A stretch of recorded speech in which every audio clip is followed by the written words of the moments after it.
ಪುತ್ತೂರು ತಾಲೂಕಿನ 31 ಗ್ರಾಮ ಪಂಚಾಯತ್ಗಳ ಪಂಚಾಯತ್ ರಾಜ್ ಅಭಿವೃದ್ಧಿ ಯೋಜನೆಯನ್ನ ಪರಿಶೀಲನೆ ಮಾಡ್ತಾ ಇದ್ದು, ಗ್ರಾಮೀಣ ರಸ್ತೆಗಳಿಗೆ 50-50ರಲ್ಲಿ 3 ಕೋಟಿ, ಮಳೆಹಾನಿ 4 ಕೋಟಿ ಅನುದಾನ, ಸಂಸದರ ಅನುದಾನದಿಂದ 45 ಲಕ್ಷ ರೂಪಾಯಿ, ಶಾಲಾ ದುರಸ್ತಿಗೆ ಮಳೆಹಾನಿ ಯೋಜನೆಯಲ್ಲಿ 1.14 ಕೋಟಿ ರೂಪಾಯಿ ಅನುದಾನ ಬಿಡುಗಡೆಗೊಂಡಿದ್ದು, ಮುಂದಿನ 15 ದಿನಗಳಲ್ಲಿ ಕಾಮಗಾರಿ ಸಂಪೂರ್ಣಗೊಳ್ಳಲಿದೆ.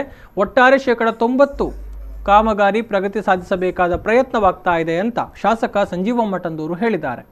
ಪುತ್ತೂರಿನ ಪ್ರವಾಸಿ ಮಂದಿರದಲ್ಲಿ ಪಂಚಾಯತ್ ರಾಜ್ ಇಂಜಿನಿಯರ್ಗಳ ಪ್ರಗತಿ ಪರಿಶೀಲನಾ ಸಭೆಯಲ್ಲಿ ಕಾಮಗಾರಿಗಳ ವಿವರವನ್ನು ಅವರು ಪಡೆದು ಮಾತನಾಡಿದರು.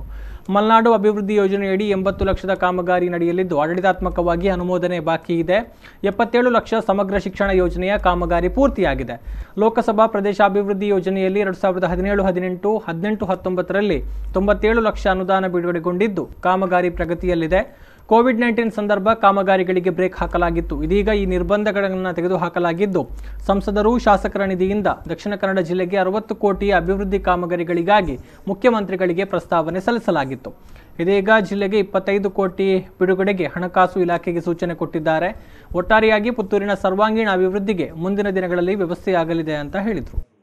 ಕರಾವಳಿ ಅಭಿವೃದ್ಧಿ ಪ್ರಾಧಿಕಾರದಿಂದ ನಮಗೆ ಈಗಾಗಲೇ 55,89,000 ಕಾಮಗಾರಿ ಈಗ ಪ್ರಗತಿಯಲ್ಲಿದೆ.